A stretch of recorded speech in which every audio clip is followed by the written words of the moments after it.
Bismillahirrahmanirrahim. Assalamualaikum warahmatullahi wabarakatuh. Alhamdulillahirrabbilalamin. Wabihi nasta'inu ala umuri dunya waddin. Wassalatu wassalamu ala asrafil anbiya wal mursalin wa ala alihi wa sahbihi ajma'in, amma ba'du.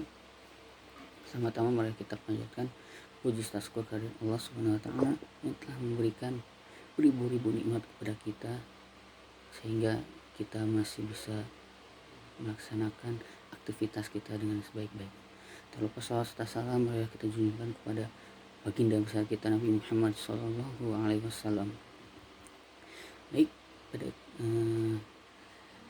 pada kesempatan kali ini Bapak akan menyampaikan sebuah materi tentang kebiasaan-kebiasaan bangsa Arab sebelum datangnya Islam atau bangsa Arab sebelum pra-Islam, yang dimana pada bangsa tersebut kita sering dikenal dengan masa jahiliyah atau masa kebodohan, yang dimana masyarakat bangsa Arab sering melakukan kebiasaan-kebiasaan buruk. Apa saja kebiasaan buruk tersebut? Yang pertama itu adalah menyembah berhala. Menyembah berhala itu adalah sebuah bentuk atau benda yang didewakan, disembah, dipuji, yang dibuat oleh tangan manusia. Makanya Allah Subhanahu wa taala berfirman dalam Quran surat Al-A'raf ayat 191 yang artinya, apa mereka mempersekutukan Allah dengan berhala-berhala yang tak dapat menciptakan suatu pun, bahkan sedangkan berhala-berhala itu sendiri dibuat oleh manusia atau oleh orang lain. Nah, ada berbagai jenis berhala di kalangan bahasa Arab itu. Yang pertama itu ada jenis berhala yang bernama Sahnam.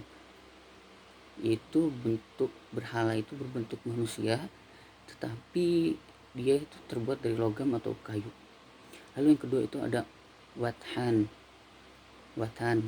atau berhala tidak beda jauh bentuk berhalanya itu seperti manusia, tetapi dia itu terbuat dari batu. Nah, bedanya itu kalau Watan itu terbuat dari batu, kalau Sahnam itu terbuat dari kayu atau logam. Nah, di samping jenis-jenisnya yang kita ketahui, di masyarakat Arab itu ada 4 nama patung atau berhala yang sangat terkenal, yaitu ada yang pertama itu ada Hubbal, yang kedua itu Lata, yang kedua Uzza, dan yang ketiga tuh Manaat. Nah, itu keempat berhala itu. Nah, terus yang kedua, kebiasaan bangsa Arab itu ialah percaya terhadap tahayul. Contohnya misalkan jika masyarakat Arab itu melihat ada seekor burung terbang dari atas burung, lalu si burung tersebut itu terbangnya itu ke arah kiri. Nah, maka masyarakat Arab itu dulu itu bahwasanya kalau burung itu terbang ke arah kiri, berarti nasib buruk akan menimpa mereka. Dan sebaliknya, kalau mereka melihat burung tersebut terbang ke arah kanan, berarti nasib baik akan menimpa pada mereka. Itu yang kedua adalah kebiasaan buruk dari bangsa Arab sebelum datangnya Islam. Yang ketiga itu gemar sekali mabuk, berjudi, minum khamar, terus merampok, membunuh, bahkan pun itu sering dilakukan oleh masyarakat Arab. Termasuk yang sering itu adalah meminum khamar dan berjudi. Maka dari itu Allah Subhanahu wa taala berfirman dalam surat Al-Maidah ayat 90, A'udzu billahi minasyaitonir rajim. Bismillahirrahmanirrahim.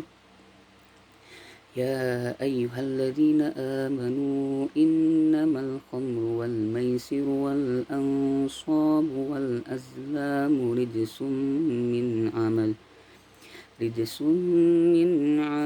syaitani fajtanibuhu la'allakum tuflihun. Demi artinya itu, wahai orang-orang beriman, Sungguhnya minuman keras, berjudi, berkorban untuk berhala, dan mengundi nasib dengan anak panah adalah perbuatan yang sangat keji dan termasuk perbuatan syaitan. Maka jauhilah perbuatan-perbuatan itu agar kamu beruntung. Allah SWT sudah berfirman di dalam Al-Quran dan surat Al-Maidah ayat 90. Lalu kebiasaan buruk lainnya bangsa Arab itu ialah membunuh atau mengubur bayi perempuan. Kenapa membunuh atau bahkan mengubur bayi perempuan? Karena dulu sebelum Islam datang ke bangsa Arab, wanita atau perempuan itu dipandang sangat rendah. Bahkan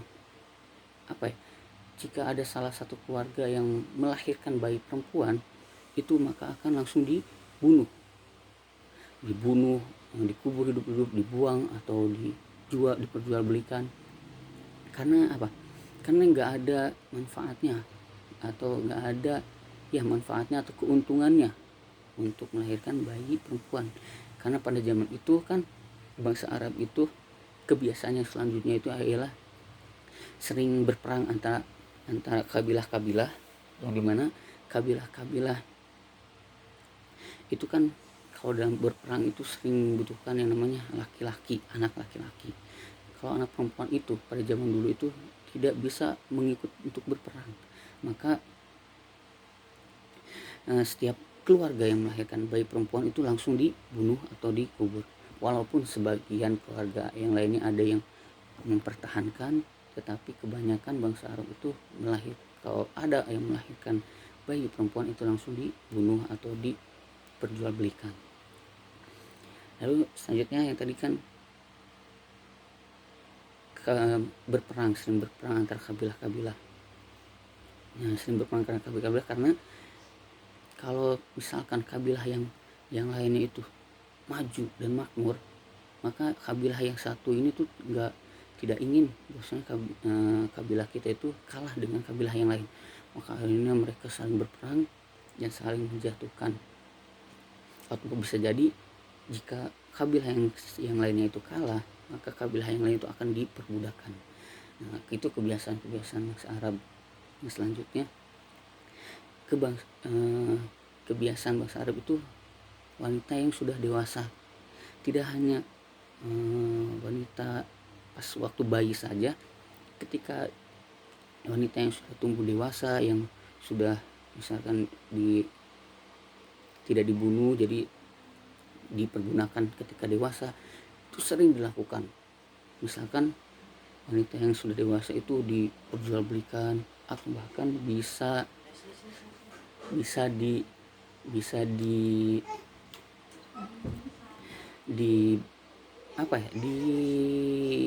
dimiliki oleh 5 orang laki-laki sekaligus.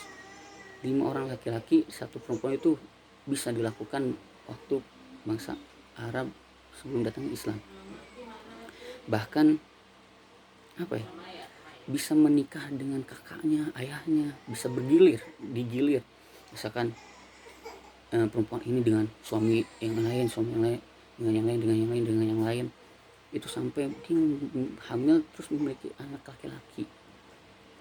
Itu bisa terjadi, bahkan suaminya pun bisa mengambil istrinya kembali ataupun bisa merelakan, bahkan bisa memanggil 5 atau sampai 7 perempuan ke rumahnya langsung. Itu sangat dibolehkan pada masa bangsa Arab sebelum pra-Islam.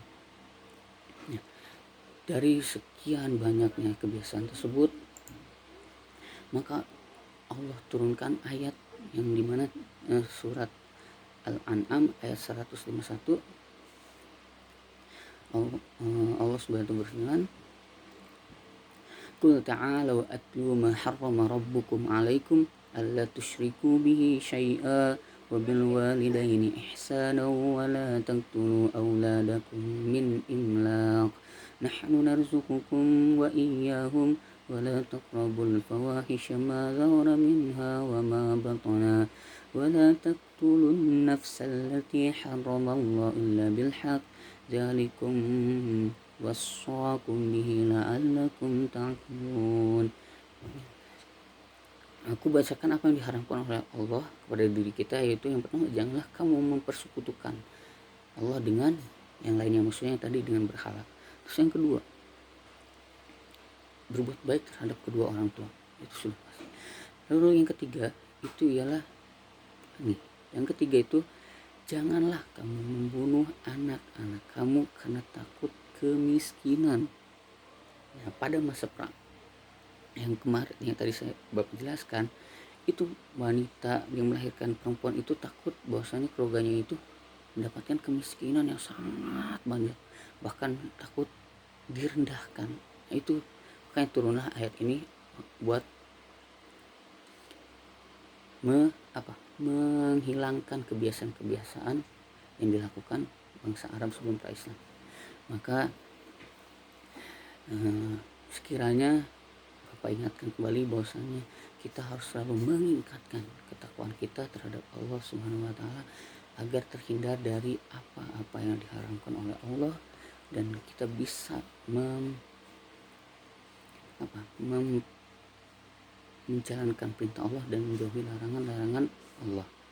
Karena sejarah yang dahulu itu akan kembali lagi terhadap sejarah yang dulu itu akan datang lagi.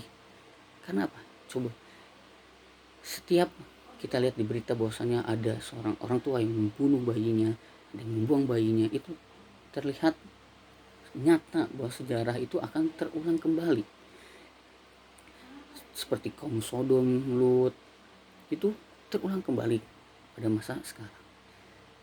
Maka na'udzubillah min dzalik, Bapak ingatkan kembali, teruslah meningkatkan ketakwaan dan iman kita, karena kalau iman kita itu kuat, maka kita pun tidak akan goyah terhadap godaan apapun.